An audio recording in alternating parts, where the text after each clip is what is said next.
Terpujilah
kasih Tuhan dari semua.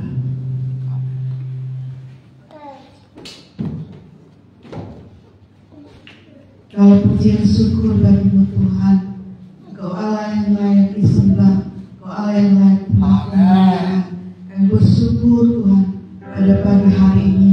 Kalau kami ada semuanya karena anugerah dan kebaikan-Mu Tuhan. Terima kasih Roh Kudus yang Kau selalu memberikan kami kekuatan, kesehatan, kemenangan, sehingga pagi hari ini Engkau layak disembah dan dimuliakan ya Bapa. Biarlah Tuhan kuasa hadir di tengah ibadah kami, memuji Tuhan. Kau berkati setiap jemaat yang hadir, Kau berkati juga yang bergabung dalam sini. Biar kami semuanya dipenuhi dengan kebaikan-Mu Tuhan. Terima kasih, kami serahkan hamba-Mu yang melayani Tuhan pada pagi hari ini, mulai dari suami dari sini, mulai musik, dari persembahan dan beritakan firman-Mu. Tuhan yang memberkati berlipat kali ganda dalam pelayanan hamba-Mu, nama-Mu dimuliakan dan dibesarkan ya Bapa. Kami terus Tuhan menyerahkan pelayanan kami di tempat ini. Firman-Mu berkata, segala Engkau dimuliakan, maka Engkau sediakan menarik banyak jiwa datang ke tempat ini. Kami berkati daerah ini Tuhan untuk pemulihan nama-Mu, biar jiwa-jiwa terhilang mendapat anugerah Tuhan. Terima kasih Bapa. Apabila roh kegelapan mencoba mengganggu ibadah kami tolak, patahkan, hancurkan dalam nama Yesus. Biarlah Roh Kudus Allah, kami persilakan lebih dahsyat lagi memberkati kami melalui kebenaran firman ya Bapa. Terima kasih Tuhan. Kami serahkan ibadah kami dari awal pertengahan sampai selesainya. Di dalam nama Tuhan Yesus kami berdoa. Haleluya. Amin. Haleluya. Shalom Bapak Ibu Saudara. Halo.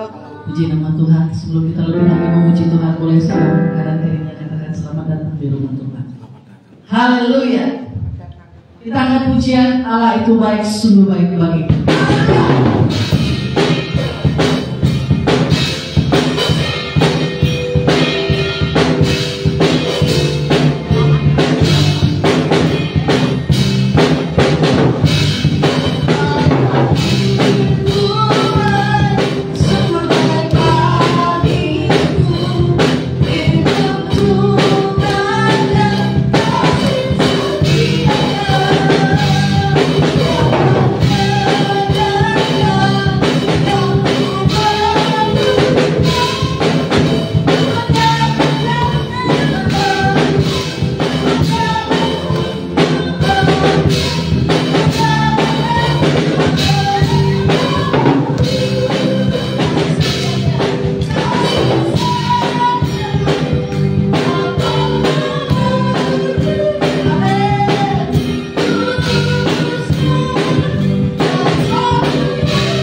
Allah itu baik, sungguh baik bagiku. Ia dapat kesudahan. Haleluya.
Firman Tuhan pagi hari ini kita siapkan hati kita untuk kita membuka hati kita disirami oleh kebenaran firman Tuhan.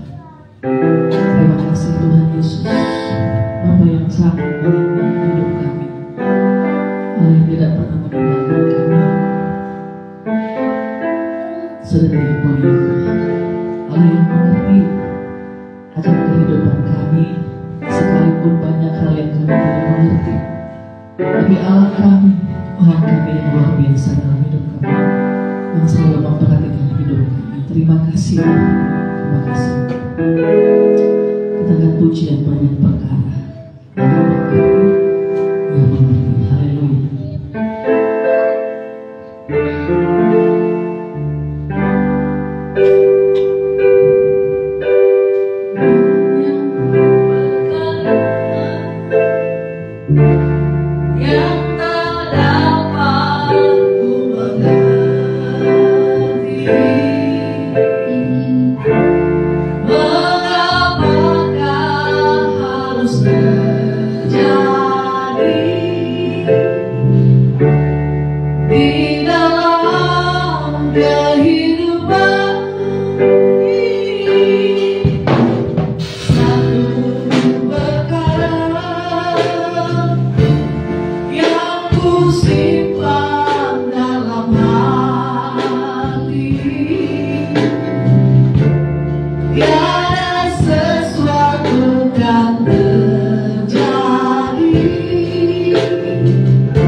Kita berdoa. Kau adalah Allah yang mengasihi kami, Allah yang peduli atas setiap hal yang sedang kami alami saat ini. Tidak berbulan, tidak berharap, kami dapat percaya Kau Allah yang setia yang selalu menyertai kami. Terima kasih Tuhan, kami sudah memuji nama-Mu. Sebentar kami akan mendengarkan firman Tuhan. Dengan firman-Mu menjadi kekuatan dan rema, dan firman-Mu memuaskan setiap jemaat yang mendengar kali hari ini. Kami siap mendengarkan firman Tuhan di dalam nama Tuhan Yesus Kristus. Haleluya, amin. Halo para pelayan Tuhan. Puji Tuhan, selamat pagi, shalom. Kita bersyukur pagi hari ini saudara, kita kembali dapat beribadah di gereja kita di tempat ini. Kita melihat bagaimana kebaikan Tuhan terus dinyatakan dan diberikan dalam kehidupan kita. Mari kita buka kitab kita yang terambil dalam kitab Yohanes pasalnya yang ke-6. Kita akan baca dari ayat ke-5 sampai dengan ayat ke-13. Yohanes pasal yang ke-6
Yohanes pasal yang ke-6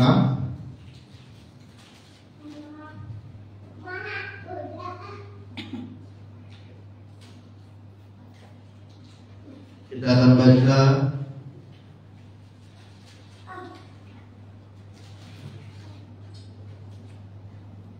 dari ayat yang ke-5 sampai dengan ayat yang ke-13.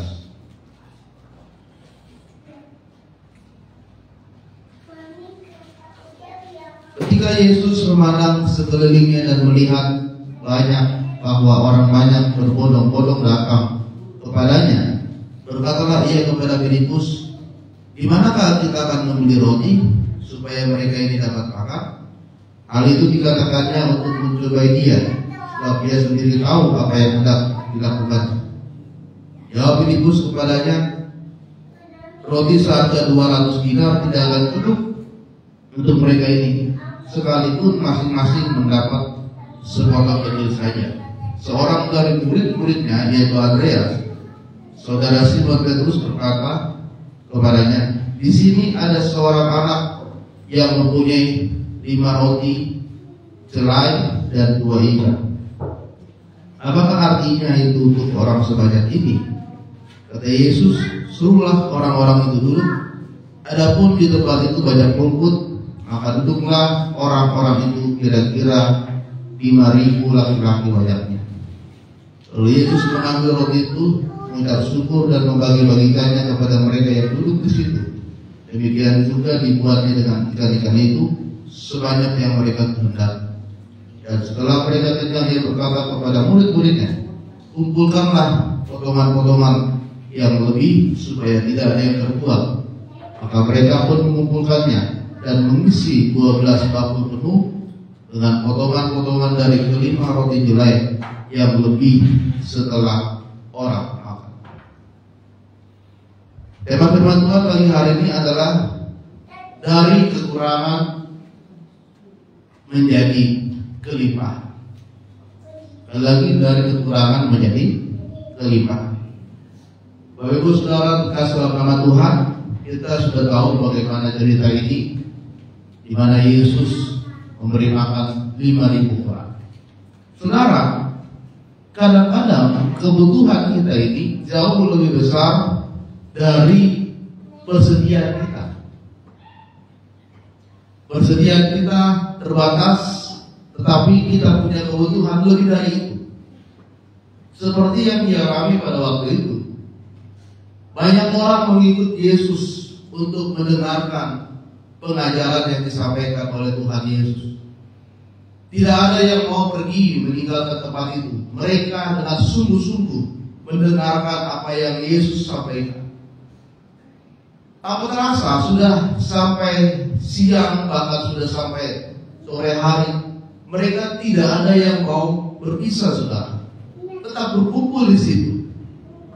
Kemudian, saudara, lalu Yesus berpikir mereka itu belum makan. Kemudian apa yang terjadi? Lalu Yesus bertanya kepada muridnya, apa yang ada sekarang ini? Lalu muridnya berkata, Tuhan, yang ada hanya 5 roti dan 2 ikan dari seorang anak. Sedangkan orang yang berada di sana ada 5.000 orang laki-laki, belum yang perempuan, belum yang anak-anak. Artinya jumlahnya sangat banyak. Tetapi yang tersedia makanan di sana hanya 5 roti dan 2 ikan. Sangat terbatas sekali persediaannya, tapi yang dibutuhkan sangat banyak. Kita kadang mengalami kondisi yang seperti itu, saudara. Kita punya kebutuhan bulanan itu yang harus kita bayar tidak sesuai dengan penghasilan yang kita dapat, bahkan minus sekalipun. Tetapi itu dapat kita jalani terus. Dari yang kekurangan, tapi kita tetap terus berjalan. Kita tetap terus melangkah. Sehingga saudara, dari kekurangan yang kita alami, kita dapat bertahan bersama dengan Tuhan. Tuhan mencukupkan, Tuhan menyediakan, sehingga kita melihat adanya kelimpahan yang diberikan oleh Tuhan. Ayat kelima berbicara tentang kekurangan yang ada. Ayat 5 ketika Yesus bertanya, di manakah kita beli roti supaya mereka dapat makan? Tetapi ayat yang ke-13 kita melihat adanya kelimpahan. Yang tadinya kekurangan dialami pada waktu itu, dan sesudah Tuhan bekerja dan campur tangan, terjadilah kelimpahan. Makanan itu tersisa 12 buah. Oleh sebab itu, saudara, apa yang harus kita lakukan supaya kita melihat kekurangan yang kita alami akan diwakilkan oleh Tuhan menjadi kelimpahan dalam hidup kita? Yang pertama adalah kita harus melakukan dari hal yang kecil. Tadi firman Tuhan katakan ada seorang anak yang mempunyai 5 roti dan 2 ikan. Ada anak kecil yang membawa 5 roti dan 2 ikan yang sangat terbatas yang dia miliki saat itu, tetapi melalui persediaan dan makanan yang dibawa oleh anak kecil ini dapat memberkati banyak orang. Yang pertama, saudara, jika Tuhan ingin memberkati hidup saudara, lakukanlah dari hal yang sederhana, dari hal yang kecil sekalipun. Pada waktu Daud akan berhadapan dengan tentara Filistin yang bernama Goliat, yang ukuran tubuhnya 3 kali lebih besar dari tubuh Daud, sedangkan Daud pada saat itu masih remaja yang belia. Bahkan firman Tuhan katakan wajahnya masih kemerah-merahan, saudara. Tetapi Daud tidak merasa minder. Daud tidak merasa dia takut. Daud tidak merasa dia menyerah pada waktu itu. Meskipun dia orang yang kecil, meskipun dia memiliki tubuh yang kecil daripada Goliat, dia tetap terus maju, melangkah, berperang melawan raksasa Goliat. Dan karena Tuhan bekerja, Tuhan menyertai Daud, dan akhirnya Daud bisa menang melawan tentara Goliat ini. Dimulai dari hal yang kecil. Kemudian Kemudian bagaimana waktu itu seorang janda di daerah Sarfat, dia tidak punya apa-apa. Tetapi Elia datang kepada janda ini dan berkata, bolehkah aku meminta makanan? Lalu janda ini mengambil segenggam tepung, lalu dia mengambil minyak, dia olah menjadi roti, kemudian dia berikan kepada Elia, dan tiba-tiba mujizat Tuhan bekerja. Setiap pundi-pundi minyaknya itu terisi penuh. Semua dia tabung, semakin penuh. Mujizat Tuhan bekerja karena janda ini melakukan dari hal yang kecil. Dia memberkati Elia, dia memberi makan Elia dari kekurangannya, dari keterbatasannya. Tetapi saudara, dia melihat bahwa dari keterbatasannya itu, dia tetap melakukan untuk orang lain. Saudara dikasih nama Tuhan, kalau kita lihat sekarang ada kopi yang sangat terkenal, itu bernama Starbucks. Tapi tahukah saudara, pada tahun 1912 pertama kali kedai kopi ini dibuat, dia hanyalah sebuah warung kopi biasa yang sederhana yang sangat kecil. Kemudian saudara, warung kopi ini terletak di dalam sebuah pasar ikan. Saudara tahu kan pasar ikan bagaimana bau amis ikan itu di mana-mana kan? Mungkin agak berantakan, agak kotor.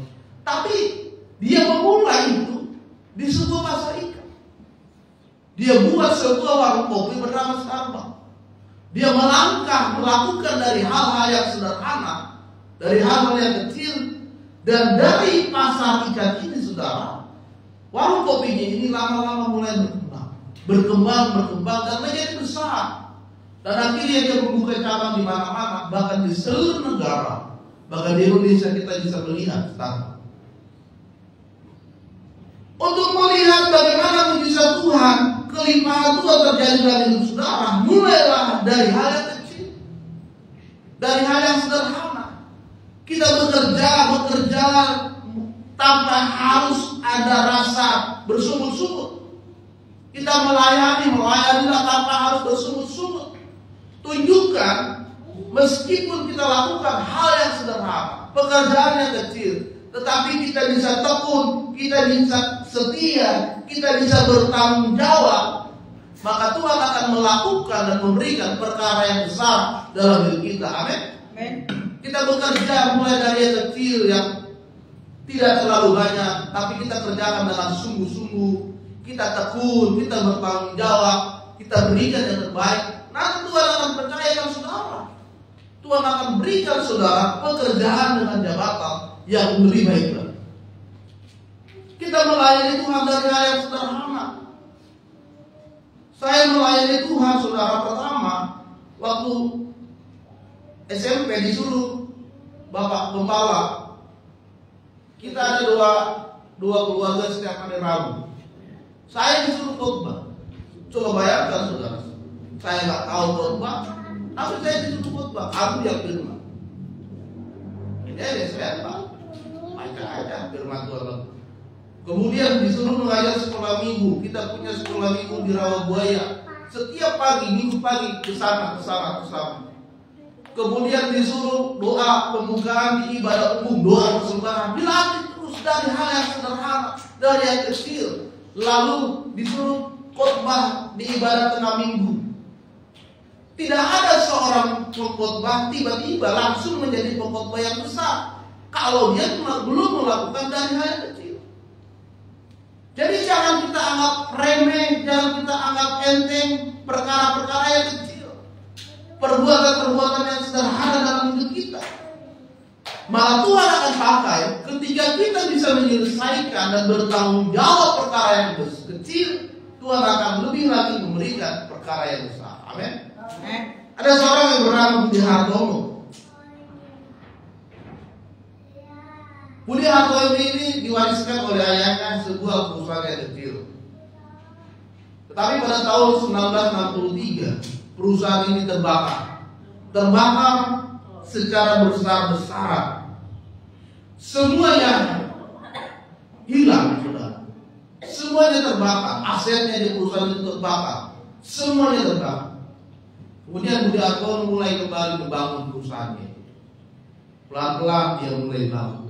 Pelan-pelan dia mulai bangun kembali. Dia mulai dari langkah awal. Dia mulai dari langkah yang sederhana. Dia mulai dari langkah yang kecil. Dia bangun kembali perusahaannya pelan-pelan. Dan sekarang saudara, dia punya perusahaan. Kalau saudara tahu, Rokok Jalur itulah punya dia. Kemudian dia yang punya Bank BCA yang di seluruh dunia. Bahkan dia punya klub Italia sekarang yang berada di liga paling atas Italia. Dan Budi Hartono adalah orang paling terkaya di Indonesia. Dia pernah mengalami hal yang susah. Dia pernah mengalami kejatuhan dalam hidup dia. Tetapi dia melangkah maju, melangkah bangkit saudara. Dia tidak menyerah. Dia tidak putus asa, dia tetap tekun, dia tetap setia, dan dia mulai melakukan dari hal yang sederhana. Lalu dia dipakai dan dibangkitkan Tuhan. Hari ini, mari kita mulai dari hal yang kecil. Mulailah dulu dari keluargamu yang kecil sederhana. Mulailah dulu dari pelayananmu yang kecil dan sederhana.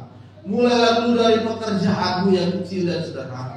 Mulailah dulu dari sekolahmu saat ini. Belajar sehingga mendapatkan yang terbaik. Amin. Yang kedua, kita harus mempercayakan hidup kita kepada Tuhan Yesus. Ketika muridnya berkata, Tuhan, ini ada 5 roti dan 2 ikan yang dibawa oleh seorang anak kecil. Padahal sebelumnya Yesus bertanya, apakah ada roti? Di mana kita bisa beli roti? Muridnya yang bernama Filipus berkata, Tuhan, kita beli roti pun dengan harga 200 dinar pun ini nggak cukup Tuhan. Kita potong-potong kecil-kecil roti itu nggak cukup. Filipus menggunakan akal pikirannya manusia sendiri, saudara. Dia menggunakan akal pikirannya yang sangat terbatas untuk melihat bahwa Tuhan pada saat itu sedang bekerja untuk melakukan perkara yang tidak terbatas. Filipus bilang, Tuhan, kita beli roti, kita keluarkan uang 200 dinar pun nggak cukup Tuhan. Tapi apa yang dilakukan oleh Yesus? Dia katakan, bawa roti itu, bawa 5 roti itu, bawa 2 ikan itu. Lalu Yesus mengambil roti. Dan dia mengucap syukur kepada Bapa. Yesus mengambil ikan dan dia mengucap syukur.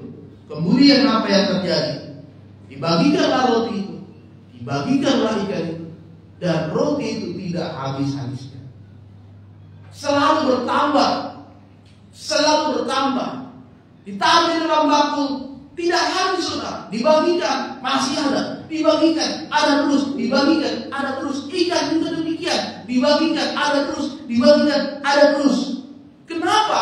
Karena Yesuslah yang sanggup melakukan mujizat dalam hidup kita. Amin. Oleh sebab itu kita harus percaya kepada Yesus dengan sungguh-sungguh. Karena hanya di dalam Yesuslah ada berkat. Hanya di dalam Yesuslah ada kuasa dan mujizat Tuhan. Murid Tuhan Yesus yang bernama Simon, sebelum dia mengikut Tuhan, dia adalah seorang penjala ikan. Dia sudah menangkap ikan itu saudara sepanjang malam. Nelayan biasanya kalau menangkap ikan itu di malam hari. Ya, karena mereka menggunakan angin laut yang membawa perahu itu mendorong berada di tengah laut. Dan mereka akan pulang pagi hari menggunakan angin darat yang membawa perahu itu ditiup oleh angin kembali ke darat. Dan biasanya ikan itu akan mengikuti angin laut itu. Jadi saudara, Simon sudah menangkap ikan sepanjang malam, tidak mendapatkan ikan seekor pun. Kemudian dia kembali ke pantai. Siang hari dia sedang membereskan perahunya dan jalannya. Kemudian Yesus datang kepada Simon dan berkata, Simon, bawa jalamu, aku angkat jalamu, pergi kau ke laut, tebarkan jalamu di sana, maka kau akan mendapatkan ikan. Siang hari saudara, secara pemikiran seorang nelayan tidak mungkin ada ikan siang hari, karena panas matahari itu akan membuat ikan semakin ke dalam air itu sendiri. Semakin ke dasar laut, ikan itu akan menyelam sampai ke dasar laut karena panas dari matahari itu sendiri. Tapi Simon mengikuti apa yang dikatakan oleh Yesus. Dia pergi, dia berangkat ke tengah laut, dia bawa perahunya, dia tebarkan jalannya, dan apa yang terjadi saudara? Ketika dia tarik jalannya, ternyata jalan itu terisi penuh dengan ikan. Bahkan firman Tuhan berkata, perahu mereka hampir terbalik karena perahu mereka terisi penuh dengan ikan. Jadi saudara, ada kuasa di dalam Yesus. Ya, kalau bukan Yesus yang berkata kepada Simon, Simon, pergi engkau, tidak mungkin terjadi hal seperti itu. Tidak mungkin terjadi mujizat Tuhan. Tidak mungkin terjadi kuasa Tuhan yang dialami oleh Simon, sehingga Simon akhirnya mengikut Tuhan di dalam hidup dia. Karena kita harus percaya bahwa di dalam Tuhan ada kuasa dan berkat Tuhan. Amin. Di dalam Mazmur pasal 37 ayat 3-5 dikatakan demikian. Percayalah kepada Tuhan dan lakukanlah yang baik, dan bergembiralah kepada Tuhan. Dia akan memberikan kepadamu apa yang diinginkan hatimu. Serahkanlah hidupmu kepada Tuhan dan percayalah Ia akan bertindak. Mazmur berkata, percaya kepada Tuhan, serahkan kepada Tuhan, maka Tuhan akan bertindak memberkati hidup kita. Yang kedua, kita harus mempercayakan hidup kita. Firman Tuhan katakan, berkat Tuhanlah yang menjadikan kita kaya. Susah payah tidak akan bisa menambah hidup. Kalau saudara diberkati saat ini, itu semua karena Tuhan. Pekerjaan saudara diangkat oleh Tuhan, itu semua karena Dia. Penghasilanmu bertambah, jabatanmu dipromosikan, semuanya karena Tuhan, bukan karena susah payahmu. Jadi janganlah kita meninggikan diri kita. Yang ketiga saudara, kita harus menjadi saluran berkatnya Tuhan. Ketika Tuhan sudah mengangkat ikan, mengucap syukur atas roti dan ikan itu, dan pada saat itu Yesus berkata kepada murid-muridnya, bagikanlah kepada setiap orang. Sumber berkat kita itu, sumber mujizat kita itu adalah Yesus itu sendiri. Tetapi murid-murid Tuhan dipakai oleh Tuhan untuk membagikan roti dan ikan. Saudara terkasih dalam nama Tuhan, kita harus punya hati yang besar kepada Tuhan. Di dalam hidup kita, jangan diri kita ini kita jadikan kita menjadi orang yang serakah. Kita diberkati Tuhan, tapi kita tidak juga memberikan berkat itu kepada orang lain. Kalau kita harus merasa cukup dengan berkat yang Tuhan sudah berikan dalam hidup kita, maka kita juga harus berikan berkat itu kepada orang lain. Jadilah saluran berkat untuk banyak orang. Saudara, apakah saudara mau menjadi Kristen sumur atau Kristen sungai? Kalau Kristen sumur itu, kalau ada air hujan, dia hanya akan ditampung di situ. Tapi kalau Kristen sungai, ketika ada air, dia akan mengalir terus, dan akan dialirkan kepada yang lain. Jangan kita menjadi Kristen sumur, berkat kita nikmati sendiri, tapi orang lain kesusahan kita tidak tolong. Saudara kita kesusahan, keluarga kita kesusahan, teman kita kesusahan, kita tidak tolong. Itu namanya kita adalah orang yang serakah.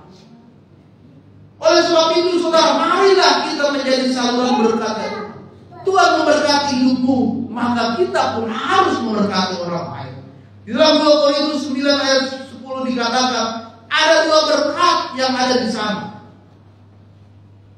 2 Korintus 9 ayat ayat yang 10 dikatakan, Ia yang menyediakan benih bagi penabur dan roti untuk dimakan. Ia juga yang menyediakan benih bagi kamu dan melipatkan gada dan menumbuhkan buah-buah kebenaran. Ada dua berkat di sana. Yang pertama adalah berkat roti yang kita makan sendiri,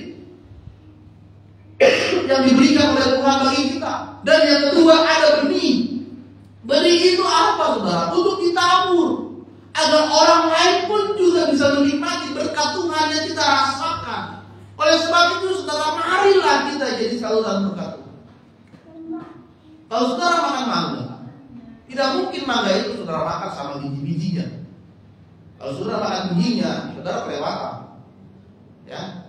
Tapi biji mangga itu kita tanam sehingga akan bertumbuh dan akan berbuah menjadi pohon mangga, dan buahnya akan bisa dinikmati oleh banyak orang. Inilah orang yang menjadi saluran berkat. Tuhan memberkati hidup kita, tapi kita juga harus menjadi berkat buat orang lain. Dan ketika Tuhan memberkati hidup kita, saudara, kita harus mengelola berkat Tuhan. Ketika orang-orang itu sudah makan semua, sudah kenyang semua, kemudian apa yang dikatakan oleh Yesus? Yesus berkata, setiap potongan yang ada, kumpulkanlah. Jadi berkat Tuhan jangan kita boroskan. Hari ini gajian, besok sudah habis, dihabiskan semua, sehingga nggak tahu mau makan apa. Yesus ketika orang sudah makan, kemudian disuruh dikumpulkan, dimasukkan ke dalam bakul, sisa 12 bakul.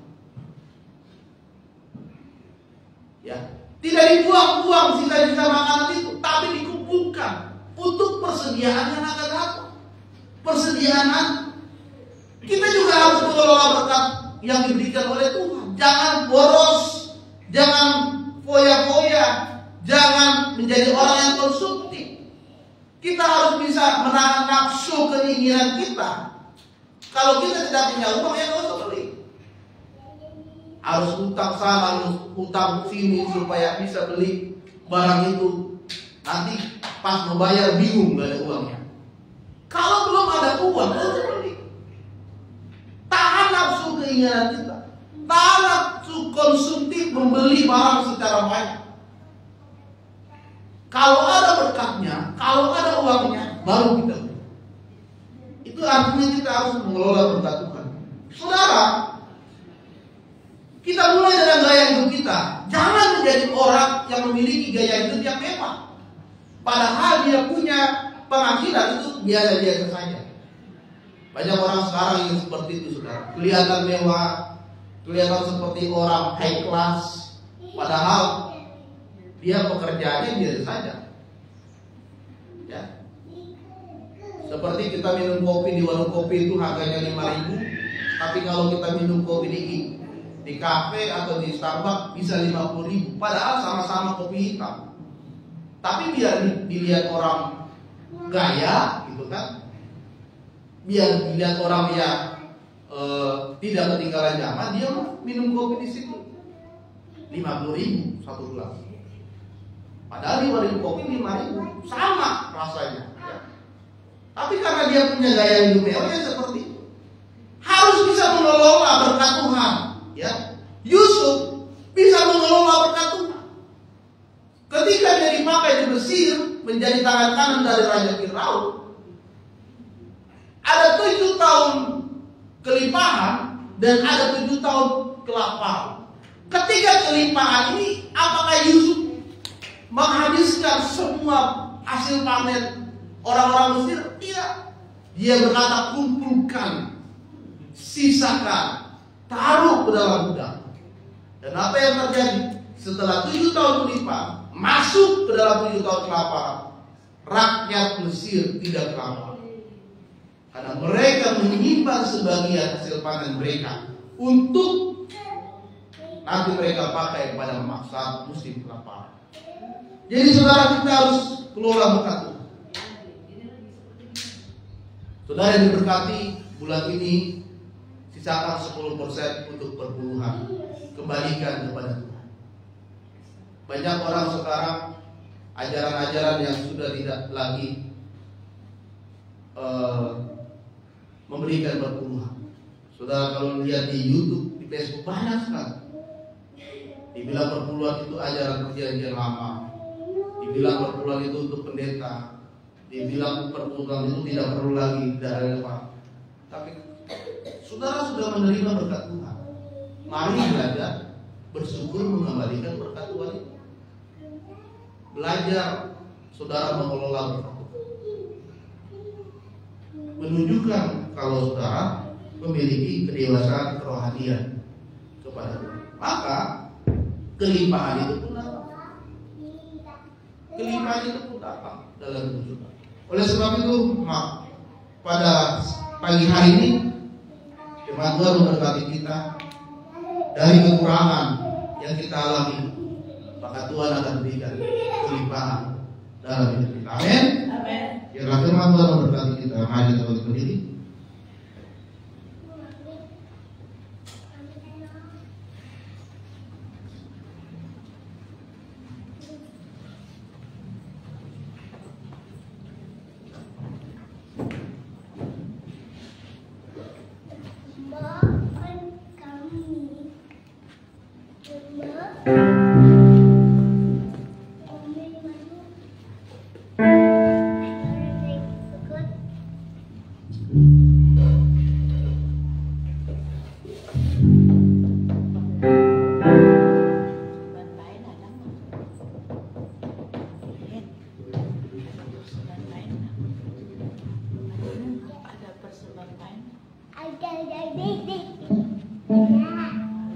Kita rekan pujian.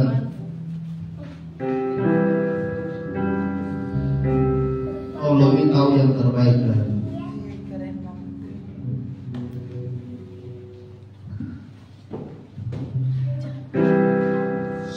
saat dengan penolong yang setia.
kuatkan kami di tengah-tengah kekurangan yang kami alami, yang kami hadapi saat ini, kami miliki saat ini Tuhan. Tapi kami percaya Tuhan akan memberikan dan memberkati, sehingga kami akan melihat adanya kelimpahan yang Tuhan datang. Kami percaya Tuhan keterbatasan kami tidak akan membatasi kuasa Tuhan. Ada kuasa Tuhan yang besar dan perkara yang besar yang Tuhan sedang sediakan. Kalau kami percaya dan terus berharap kepada Tuhan, maka kami akan melihat perbuatan-Mu yang ajaib. Mujizat demi mujizat terjadi, kuasa demi kuasa mengalir. Hal yang sangat mencenangkan akan kami lihat, karena kami punya Tuhan yang besar. Allah yang tidak pernah meninggalkan kami, karena Tuhan yang besar. Terima kasih buat firman-Mu, karena membuat kami dan membuatkan kami. Di dalam nama Tuhan Yesus, haleluya. Amin. Pencemaran. Mana sih orangnya? Haleluya, saya percaya diberkati oleh kebenaran firman Tuhan. Amin. Kita akan memberikan yang terbaik buat Tuhan. Kita tundukkan kepala, kita berdoa. Terima kasih Bapak. Sebentar kami akan memberi, Tuhan memberkati setiap tangan yang memberi, ataupun belum bisa memberi. Biarlah kasih Tuhan dan kebaikan Tuhan terus melimpah ke setiap kami. Kami siap memberi dengan sukacita dan ucapan syukur di dalam nama Yesus. Haleluya. Amin. Sambil memberi, kita akan pujian segala puji syukur. Haleluya.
Umat Ibu depan tetap seperti biasa ibadah kita jam 7 pagi.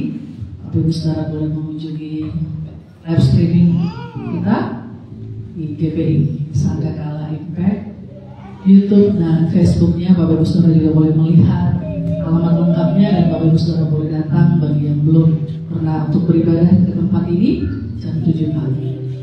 Haleluya. Kita akan menutup ibadah kita pada pagi hari ini. Sidang jemaat saya undang untuk bangkit berdiri. Terima kasih ya Tuhan Yesus. How great is our God. Sing it, how great is our God. And all sing how great, how great is our God.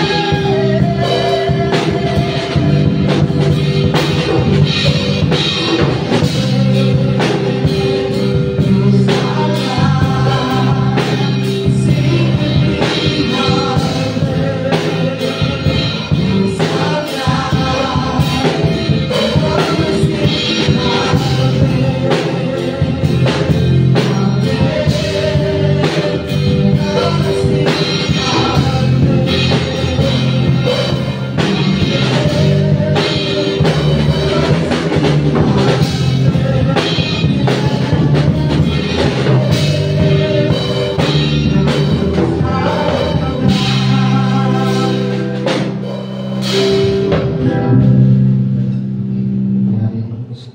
Tuhan memberkati seluruh jemaat yang sudah hadir. Mereka yang hari ini sedang mengalami sakit penyakit, Tuhan sembuhkan kuasa-Mu di dalam nama Tuhan Yesus. Mereka yang datang dengan setiap pergumulan ke mereka, Tuhan tolong mereka bertahan. Apa yang menjadi pergumulan, apa yang menjadi kerinduan mereka, Tuhan, Kau yang menyatakan kuasa, memberikan yang terbaik dan menjawab setiap doa mereka. Sehingga ketika kami pulang, kami menerima sukacita dan sejahtera. Tuhan yang memberkati keluarga kami, Tuhan berkati orang tua kami, pasangan kami, anak-anak dan cucu kami diberkati. Tuhan berkati sekolah kami, hikmat, pengetahuan Tuhan tambahkan. Tuhan berkati pekerjaan kami, berkat Tuhan tambahkan. Promosi Tuhan berikan lagi kami. Kami menjadi berkat Tuhan dan nama Tuhan dipermuliakan. Maka Tuhan kita sebut nama Tuhan, marilah kamu kita terima berkat Tuhan pada saat ini. Ulang dan olah kasih karunia dari Allah Bapa, kita kasih dari Tuhan Yesus Kristus, serta bersyukur Roh Kudus akan selalu berkati hidup kita, mulai pagi hari ini sampai Tuhan Yesus datang kembali ke dunia ini. Kiranya Kau berkati.